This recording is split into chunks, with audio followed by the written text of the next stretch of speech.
Hey, Nick, welcome to the podcast. Thank you, David. Happy Friday. Happy Friday. Great to be here. It's a reasonably beautiful day here in Utah.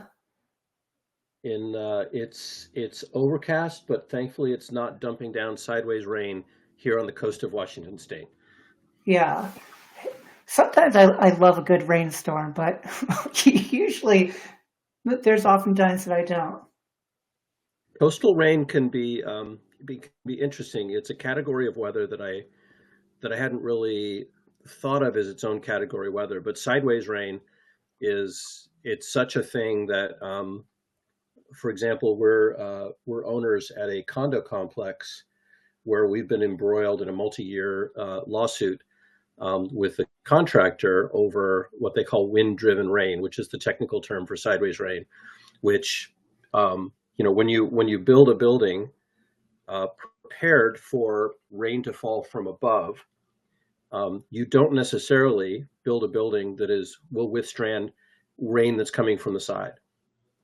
And so, our buildings have incurred lots and lots of damage. So, but it's quite a phenomenon, whether you're driving or whether it's hitting your windows or whether you're walking in it. Sideways rain and sideways hail are a fact of life out here. That's really interesting. I haven't experienced that much, at least recently. Definitely at an angle, but whether it's, perpendicular to the ground or not, I don't know. I wanted to start us off with a brief guided meditation, if you're okay with that. Sounds wonderful. So I'd say just begin by sitting, standing, whatever is good for you. Find a relaxed position. And you can have your eyes open or closed.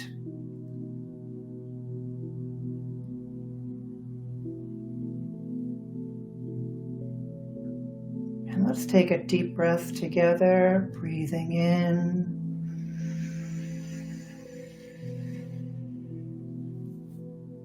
And out.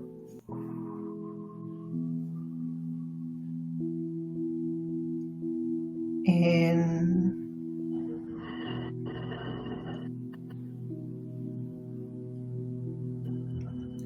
And out.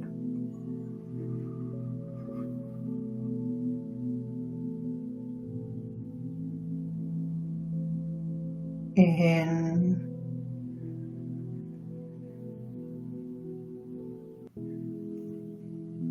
And out.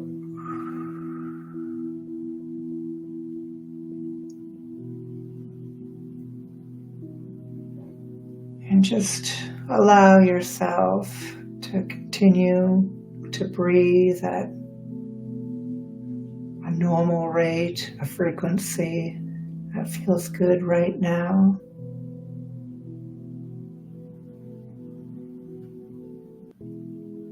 And as you do it, I want you to focus on some part of the breathing process.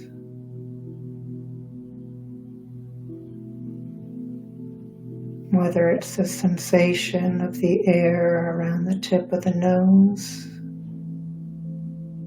the expansion of the belly up and down. Just find something that you can anchor your awareness to.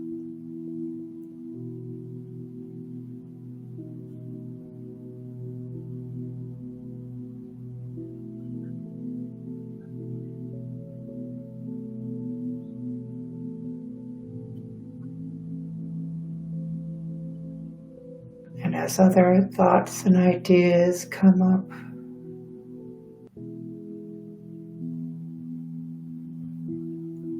ideas about the podcast, how to meditate, relationships and work, whatever it may be, whatever problem it seems that we need to solve. Just let it go right now and come back to that anchor.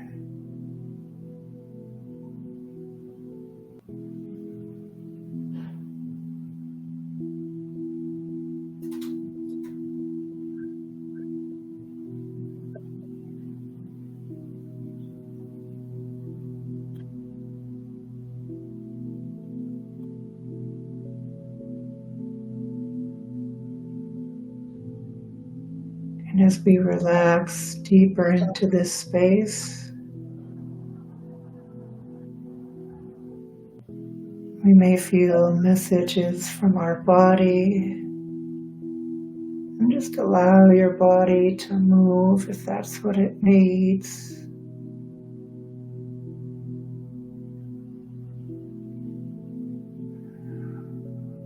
Or just relax that part away.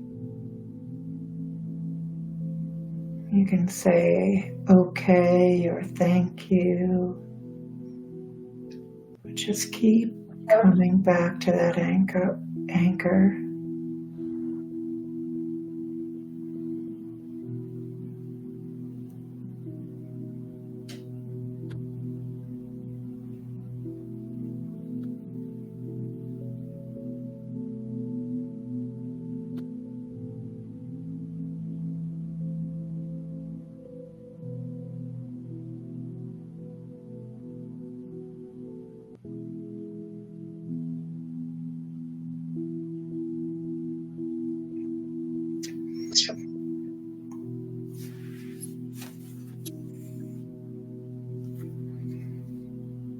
And then I want to take a minute to internally just do a sort of analysis of this sensation that we've been focusing on, this anchor of our breath. And to add a little inner dialogue to talk about what that experience is like. In other words, if we're focused on the rising and falling of our belly, try to describe that. Does it feel forceful? Does it feel pleasurable? Is there warmth there? Where does it start and where does it end?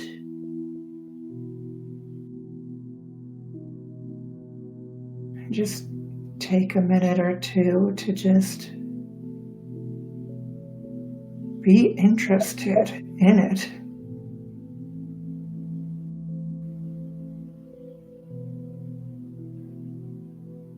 Holding it into our consciousness deeper.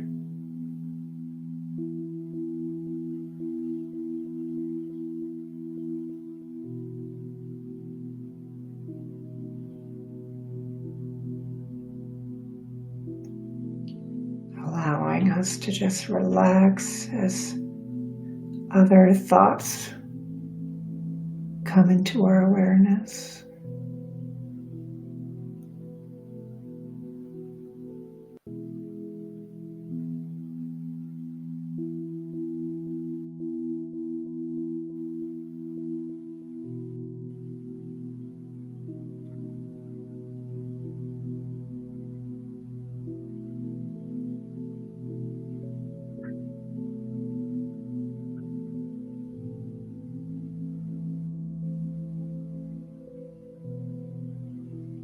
And if you've drifted away, just come back. No need to analyze or excuse.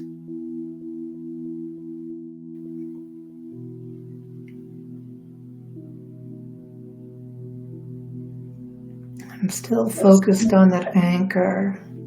I want you to maintain that same deep concentration and then let that thought process fall away, just noticing everything that you were previously noticing.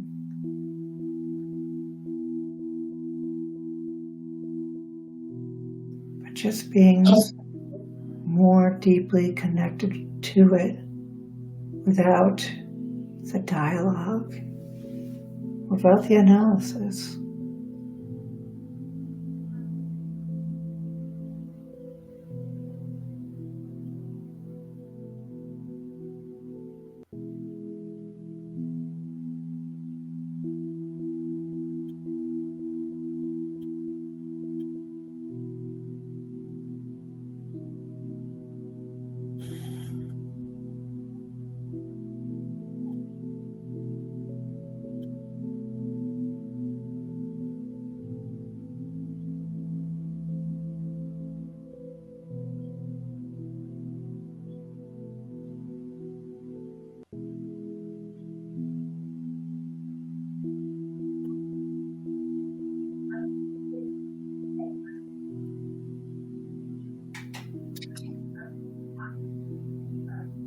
And then let's send some appreciation for this process that gives us life.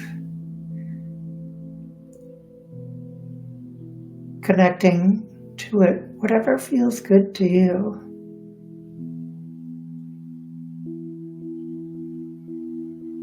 Just taking a moment to internally express gratitude and feel good about this breathing process that enables us to live, to function, to have relationships, to walk, to do everything.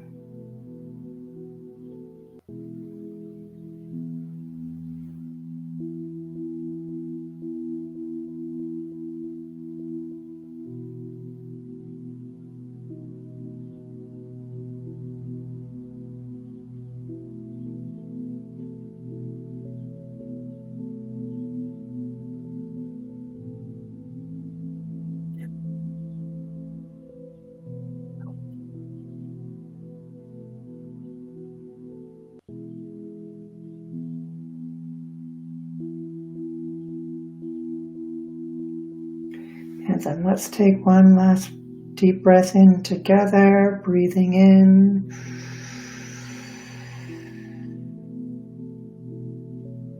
And out.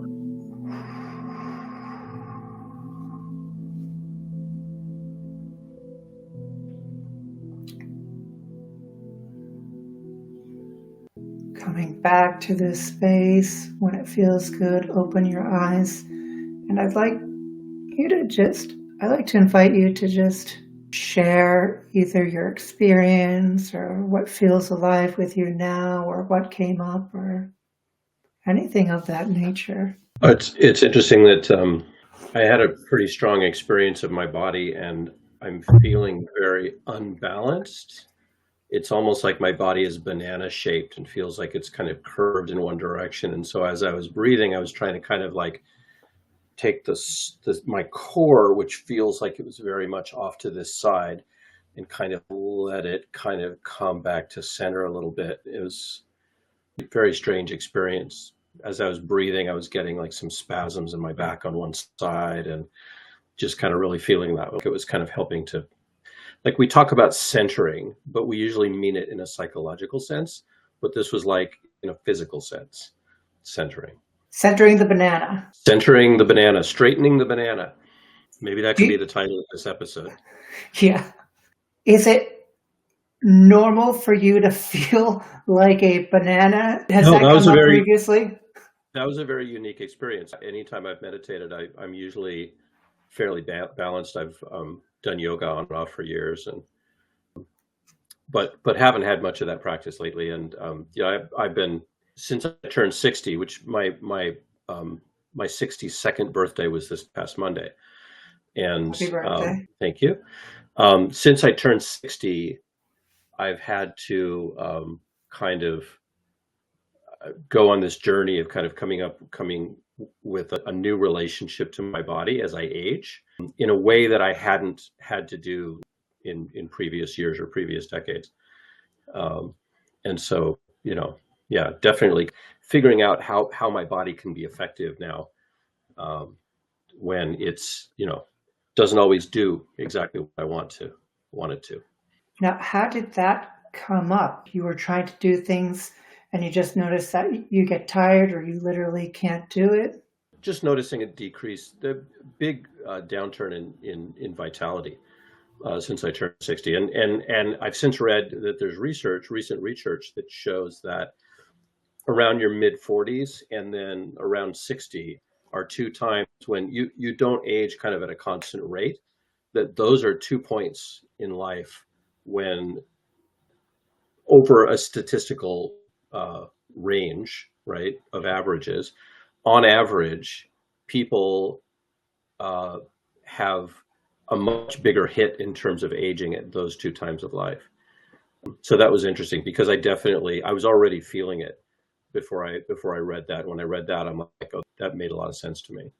I read that and noticed that in terms of physical appearance for aging, that with my mom at least, that a significant difference in her facial appearance during a certain period, probably in her 60s as well, where a lot of Yeah. people had always told her she looked young. And then she started to look more appropriate after this short transition of time. I don't find it appropriate at all when I look in the mirror. What age do you think you look like? I have a very poor sense of age. People always do tell me, "Oh, you don't look that old," but that's been, you know, I've never in my life had somebody tell me, "Oh, that's exactly the age you look." Or the opposite, like, really? You're that young? Nice. I'd say I'm generally the same. People assume that I'm younger as well. Mhm. Probably some pros and cons for that. It makes me think of growing up when you're young, but you look a lot older. So, like, Mhm. I know some children that look like 5 years older when they're like 12, and they look like Mhm. 17. Yeah. And yeah, just being curious what how that affects them growing up because a 13-year-old or 12-year-old compared to a late teenager is very different. That is true. Yeah. Let's see. I've got some questions for you today, and I guess I'll start off on what brings you on today. So you and I were talking in our initial conversations about nonviolent communication and about one of the things that you offered was to kind of help in talking about interpersonal communications and times when there might be difficulty in negotiating agreements or coming to an equal position in conversation or in communication. And I think of myself as somebody who is expert in difficult or challenging conversations. I do street epistemology. I've studied NVC a little bit. I've studied crucial conversations, and I have a talk that I do called The Four Disciplines, which talks about strategies for having challenging conversations. And I came upon a situation at work a few months ago. Could you tell me what a Yeah, challenging conversation is before we get into that? What is a challenging sure. conversation for you? So the way I describe it How you define in it? the talk is it's a conversation where stakes are high, emotions are involved. Yeah, and usually where there's some kind of conflict. So there's lots of conversations we have where there's conflict, but a lot of the time it's pretty low stakes, right? My wife doesn't like the fact that sometimes I leave the bath mat on the floor and don't put it up on the edge of the tub. That comes up pretty frequently. There's emotions involved, but the stakes are pretty low. Like, oh, I'm sorry, I'll go fix that. There are other things that are more high stakes. They're talking about Well, like a in couple talking about having children, right? Whether or not to have children, right? That's a very high stakes conversation, and could be the possibility of misalignment is high, right? I think when you say the stakes are low, when you're talking about like your romantic partner, wife, etc., I think there's always the potential of the relationship itself can is a part of that. So like if this is not Mm. solved in a reasonable way, that can be at risk too. So there's like the immediate risk and then potential things that affect it. Sure. So the situation that I came upon was at work, and has to do with somebody with whom I have shared delivery objectives. So our jobs both rely on delivering the same set of objectives and outcomes. And so the conversation I started with this person, because it seemed like there was a poorly defined set of boundaries between our roles and responsibilities. And so the conversation I brought to this person is, there's a lot of breadth in this area, and this person has a defined role, but the role definition is very broad. And so I said, look, I think this is more than you should be asked to do. And I think in order to focus on being the most effective, I'd love to know, what part of this role do you want to play? And depending on what you carve out for yourself, I will either fill the remaining space or go to our management with a request for additional resources to help fill that space, right? So the context here is software development. We have projects and objectives to deliver, and there's a lot of outreach and a lot of conversation, a lot of coordination. So there's program management aspects, there's development aspects, and so forth.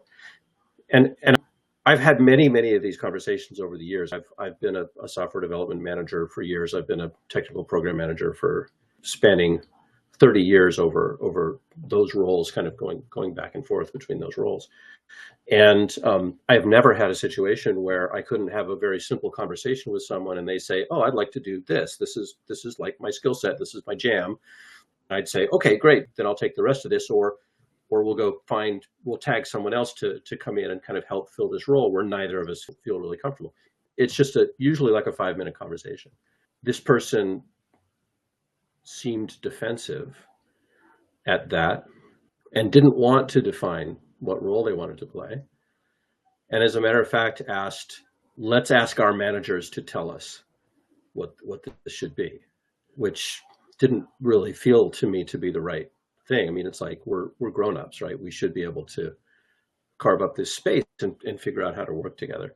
So, in bringing my tools to bear on conversations like this where there's potential conflict, I'm very confident in my ability to have a beneficial and pleasant conversation with someone as long as they're willing to engage. But here was a situation where the person was not willing to engage. They're like, no, I'm not willing to have that conversation. Ask my boss what I should be doing. And that just was a very uncomfortable place for me.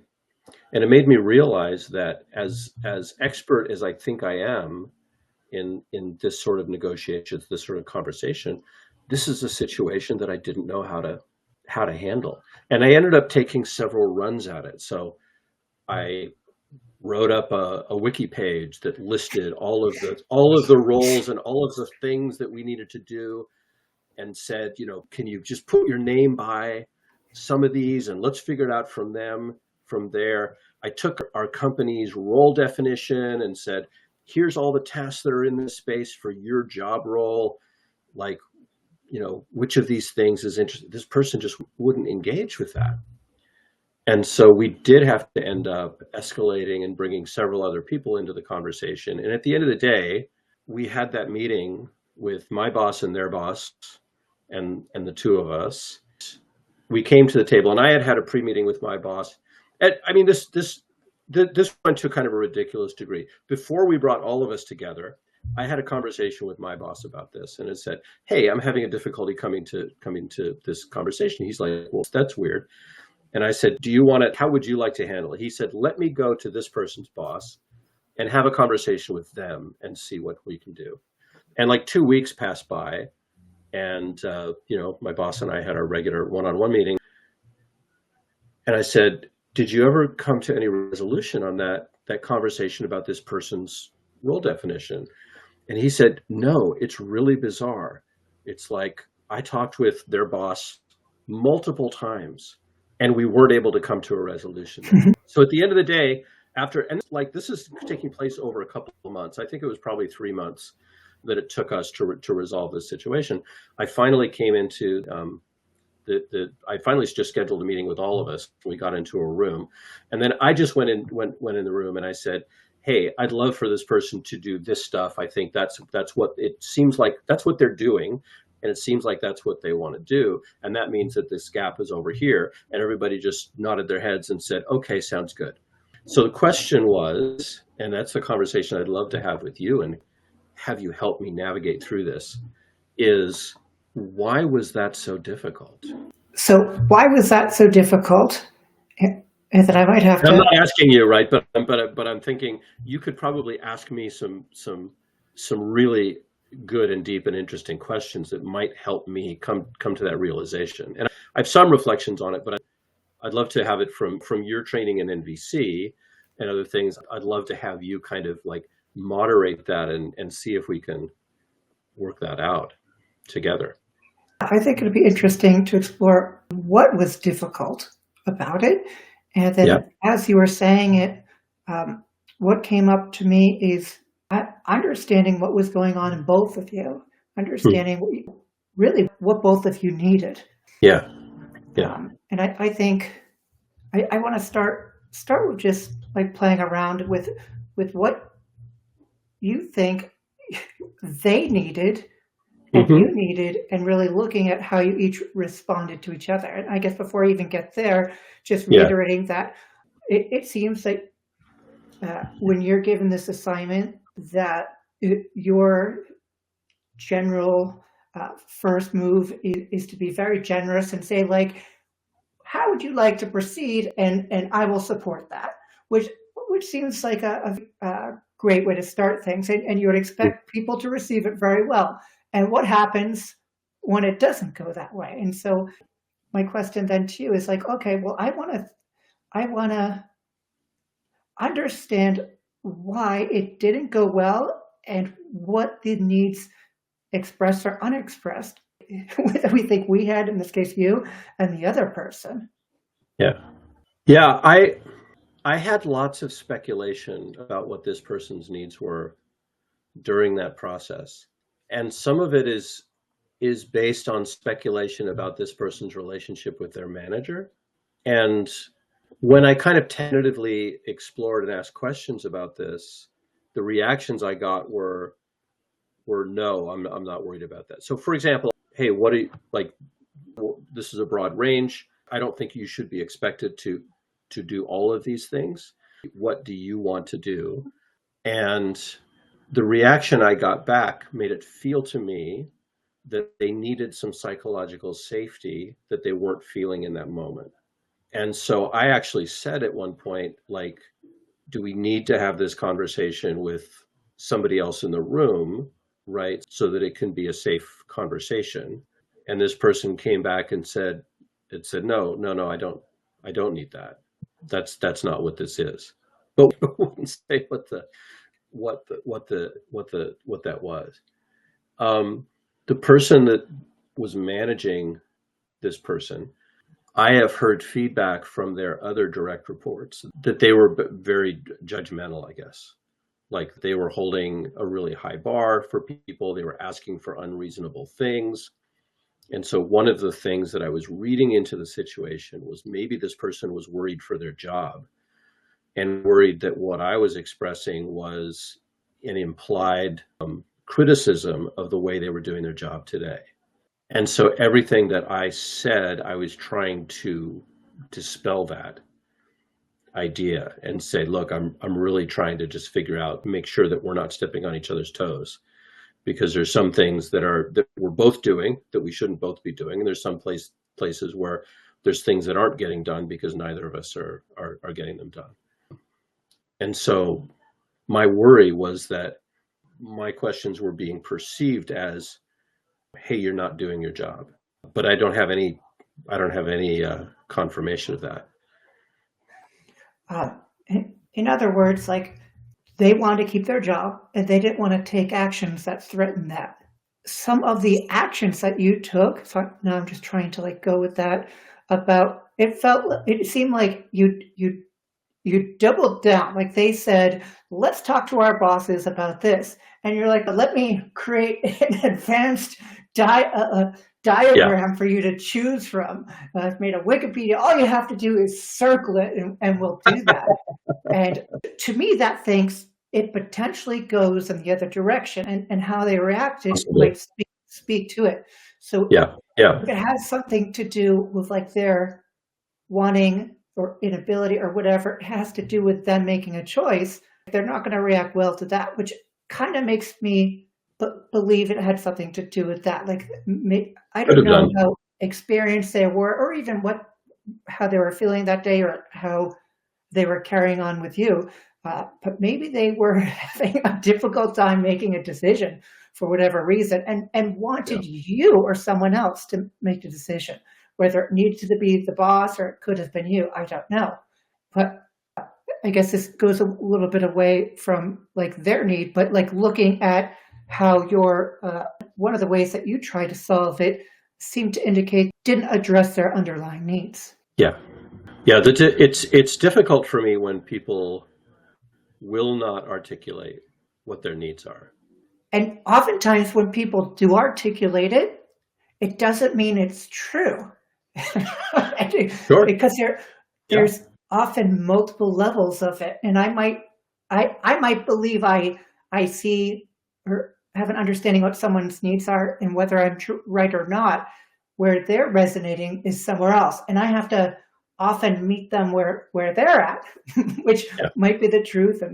But like there's a definite truth to it, but there may be other levels of truth as well. Yeah. Uh, Yes. and and so did you ask them any clarifying questions about that? About, in other words, like, I'd be happy to talk with the manager. I'm wondering why it is that you wanting to do it this way, or if we can go Mm. about it that way, a different way. I don't recall whether I asked anything that in that way.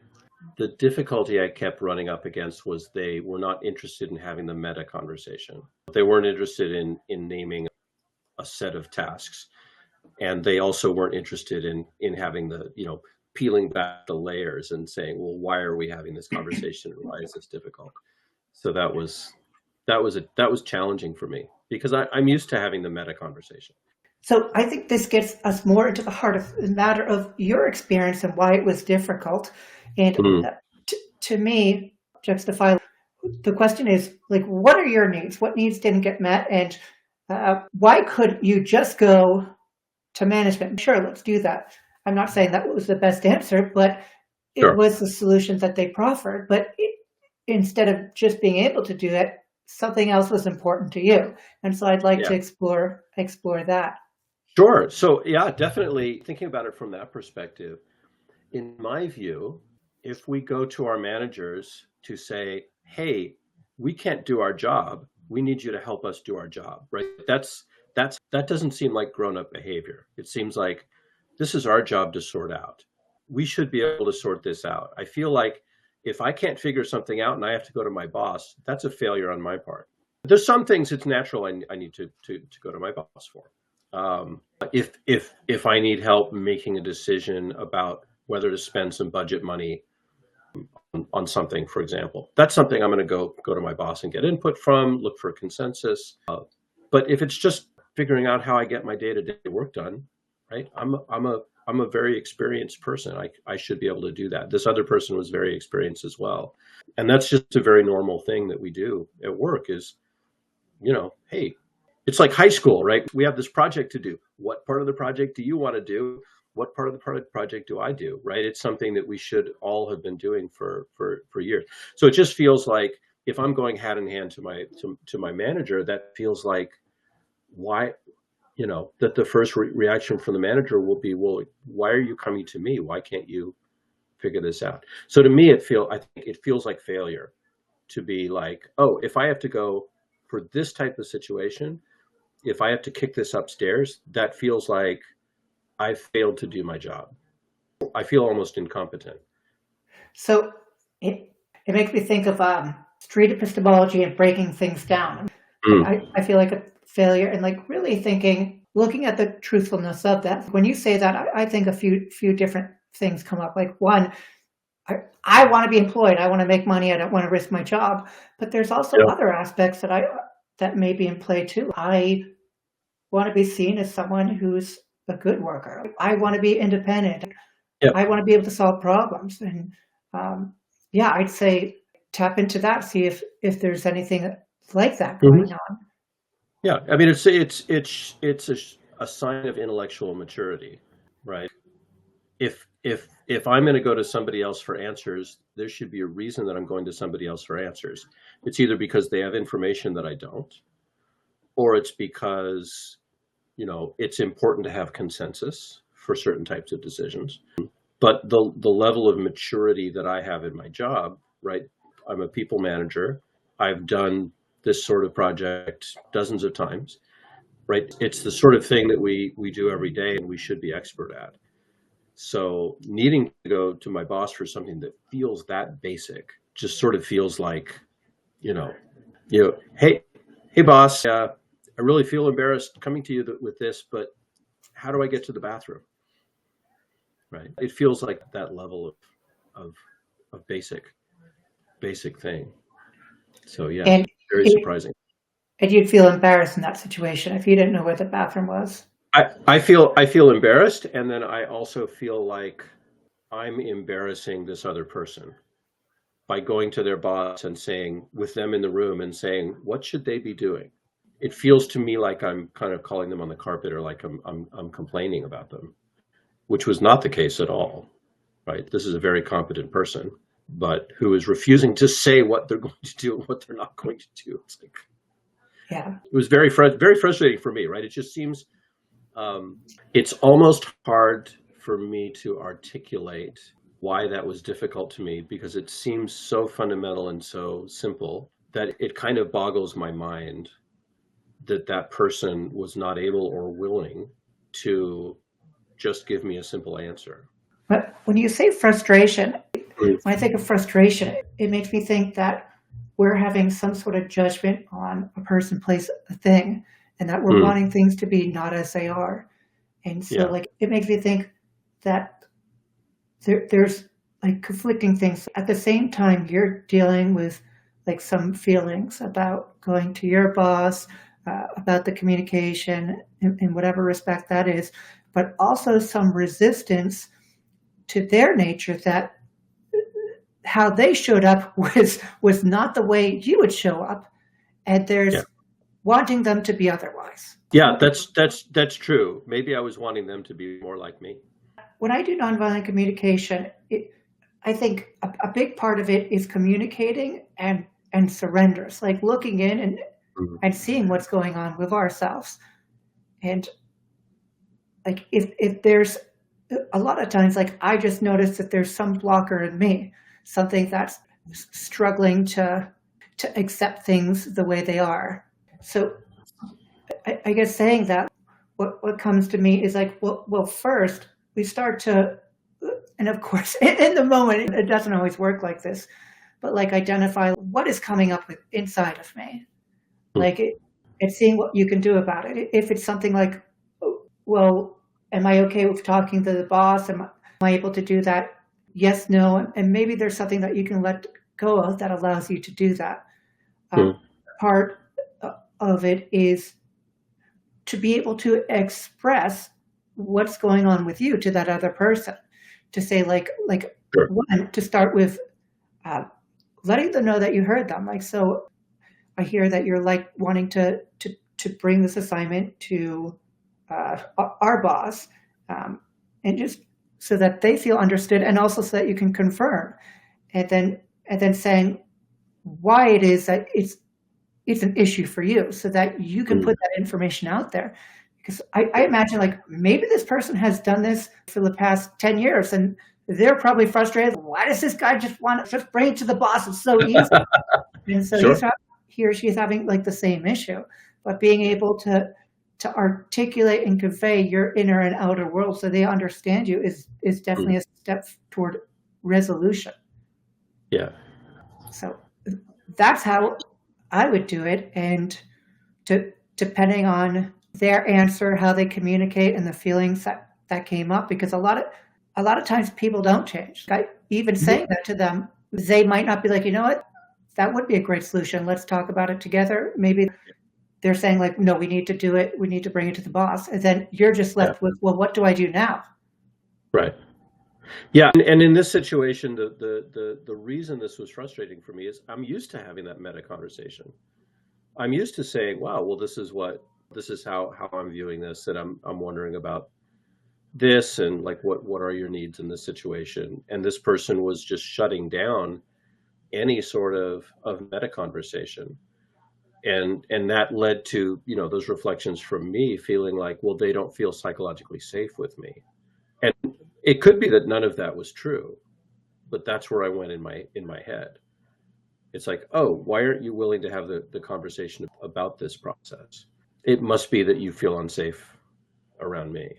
Did that lead you to like judgment about yourself and analysis there? A little bit. I can be very forceful. I don't want to say aggressive, but confident at least. And it may come across as aggression, right? I have a loud voice. I enunciate and I make very definite points. And so, that made me wonder whether I've been very vague about every detail about this person, but this is a woman in tech who and women in tech can feel like they're dominated in the field by men, and sometimes can possibly feel intimidated. And so my worry was, am I doing something that feels unsafe or feels intimidating? I think that's an excellent recognition of what was going on inside of you. Yeah. What do you do when you're having thoughts like that? And that, to me, I wonder if that was a main component to what Mm. made it difficult as well. I don't feel that that was a major component of why it was difficult for me, but it was definitely kind of like a side thread. And normally I would want to do a couple of things in that case. First of all, ask the person. It's like, hey, is this a safe? And I did ask this person, hey, is this a safety issue? Would you feel more safe if somebody else was in the conversation? And they said, no, that's not it. But they didn't say what it was, right? Nope, you guessed wrong.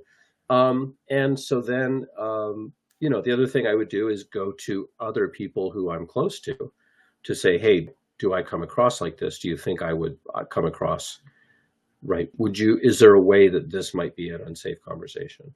And so I definitely had that conversation with my boss. We unpacked it, and I'm like, I'm not understanding why this person is not willing to have this conversation. And he said, well, I'll take this to this person's boss, and I'll see if I can figure out what's going on. And then he came back and said, nope, we couldn't figure out what's going on. So we threw up our hands and said, okay, well, let's just get everybody in a room, right? And there's another reason I try to avoid having like those big schedule a meeting with multiple people in a room. One of the things we think about when there's a lot of meetings going on is how expensive is the meeting, right? Everybody is, if you get a bunch of managers in a meeting, you're spending a bunch of money, and you better have a good purpose for that, right? You don't want to just pull people in to have a casual chat, unless what you need is to have a casual chat, right? But you bring people together for a specific reason. You bring the specific people that you need. And I guess I'm probably beating a dead horse, but this kind of seemed like a low stakes meeting that just needed a couple people in it. And it seemed like overkill to have that many people and that many managers in a meeting at various levels. It was just odd. Yeah, you didn't But want you to could, waste money. yeah. You want to Well, be it's not. efficient. Yeah, it's about looking incompetent, needing to ask because we can't figure it out. It's about um, bringing a bunch of people together for a meeting that you hear about meetings that could have been emails, right? This is definitely a meeting that could have been an email. And it's about feeling like maybe there's something wrong with me that I'm not able to get this resolved. I've got maybe a follow-up question and then like a suggested exercise.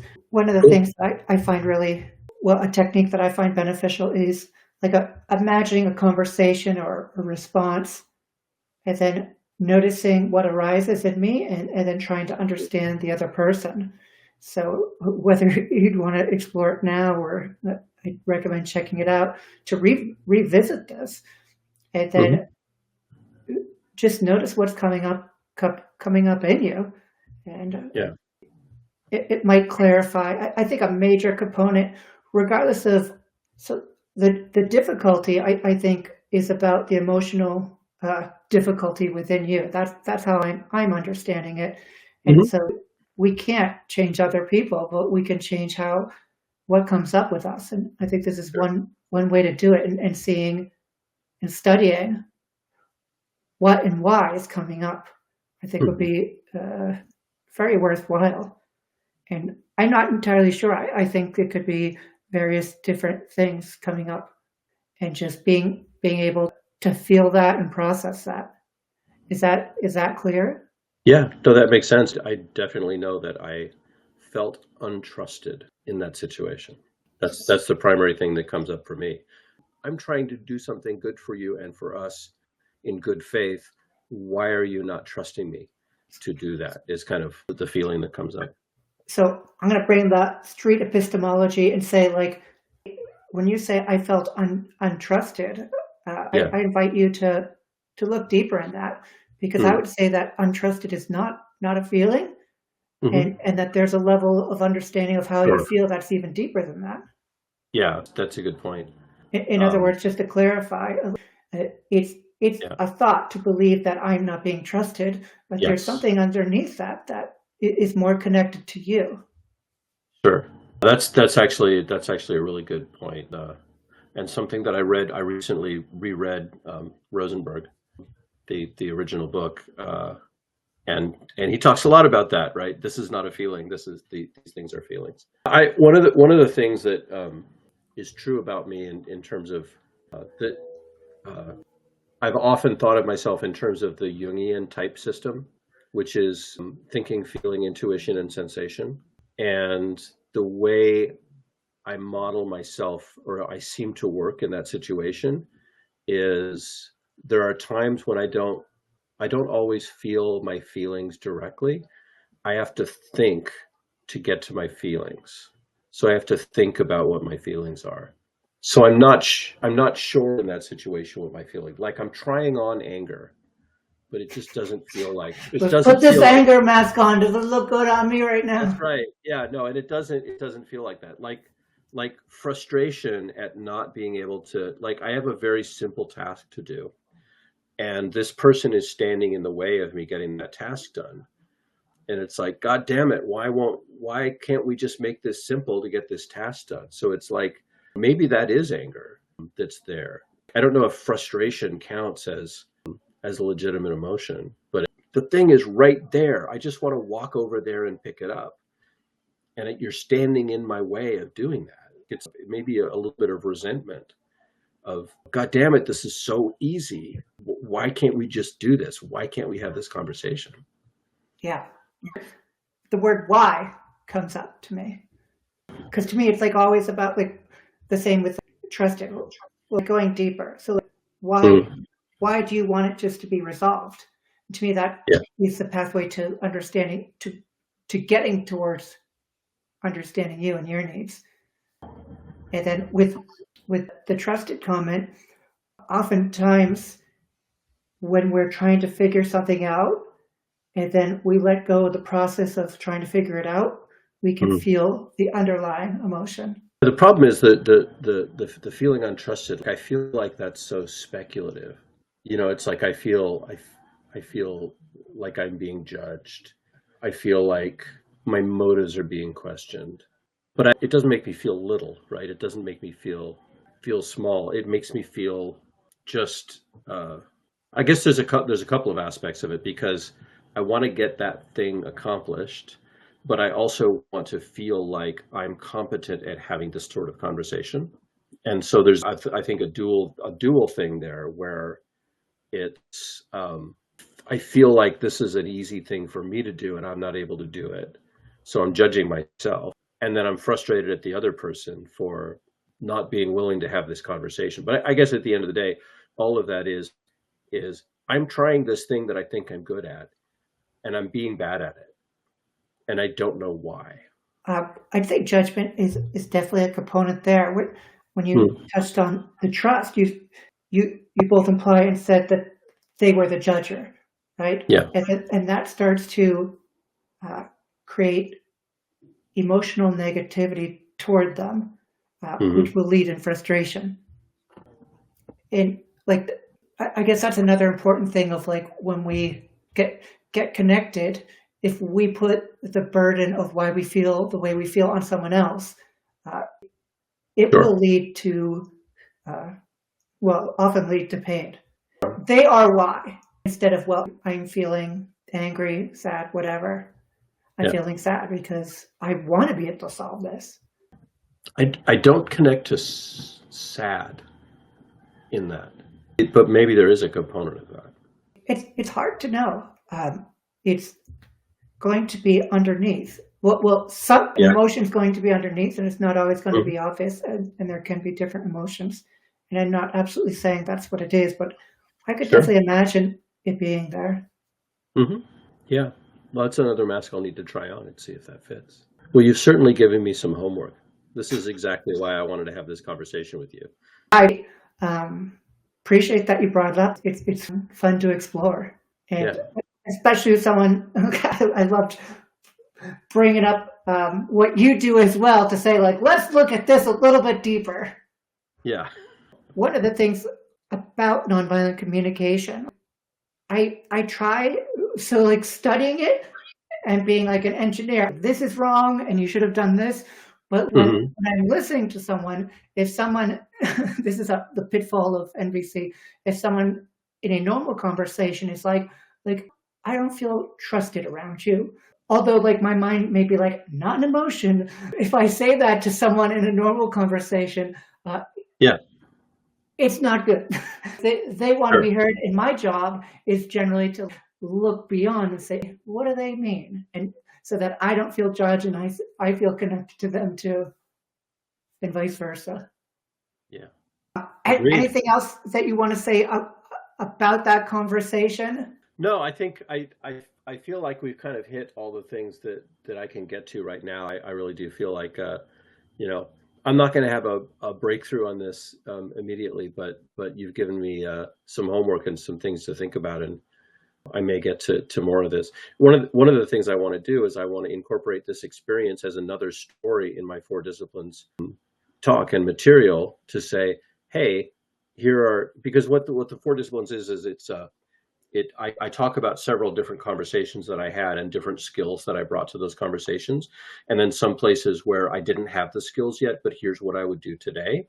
And so this is yet another conversation. It's like, well, here's a conversation where I didn't have the right skills to make that successful. And, what can I learn from that? And what can I teach people now about here's another set of tools that you can use. And I think the thing that I've come up with is out of that is, you know, part of relationship is using your community, right? Using your network to kind of solve problems. Sometimes you can't solve a problem between two people. Sometimes you need to pull in your network to help resolve. And I think that's one of the big takeaways for me out of this, because this was a big learning experience for me, because it was something where it's like, hey, I'm really good at resolving, at negotiating and resolving these relationship problems, and whoop, I wasn't in this case. So what do I need to learn that I didn't know? I love that openness and continued effort to explore areas of improvement, both Hmm. in the reflection about what you've learned already and what there's left to do. And there's always something left to do. It's never ending. Yep. I want to invite you because we're going to be wrapping up. If you had a message Yep. for our audience or anything that you wanted to convey, to give you a moment to do that. Yeah. One of the things, you and I have talked about this, and I've actually interviewed you for my own podcast, which is called Conversations on the Coast. It's available on YouTube, but it's about street epistemology, which is something I've been pretty obsessed with for the last couple of years. and actually started going out and doing last year. So I've had, as of the first of this year, I hit my 100th street epistemology conversation, and I'm starting to feel like I've got the basics and able to conduct these conversations pretty well. So I always invite people who have beliefs that they want to explore, and if they want to explore the reasons and the justifications, to reach out to me. And yeah, otherwise, go listen to the podcast. And I think there's some pretty interesting conversations. I've happened upon some really interesting people to talk with. 100, that's amazing. And so if people want to reach out to you, whether it's to listen to what you've already created or to have some challenging questions be posed upon them, should they just Google street epistemology, or how can they get in contact with you? Probably a good start would be comment on one of the podcast episodes, and we can figure out a way that we can connect. Awesome. I wanted to express some appreciation for coming on today, to be very willing to have me on your podcast and to be here, to be humble. I love that we can connect both on engineering and analysis and emotion. So I'm deeply appreciative and thankful for you being here, Nick. Yeah, thank you. And I'm really thankful for you having these conversations and being willing to help me figure out how to be a better person and conversationalist. Glad to be here. Glad to have done it. Yep. Well, thank you very much, and perhaps we'll have an update later. Sounds great.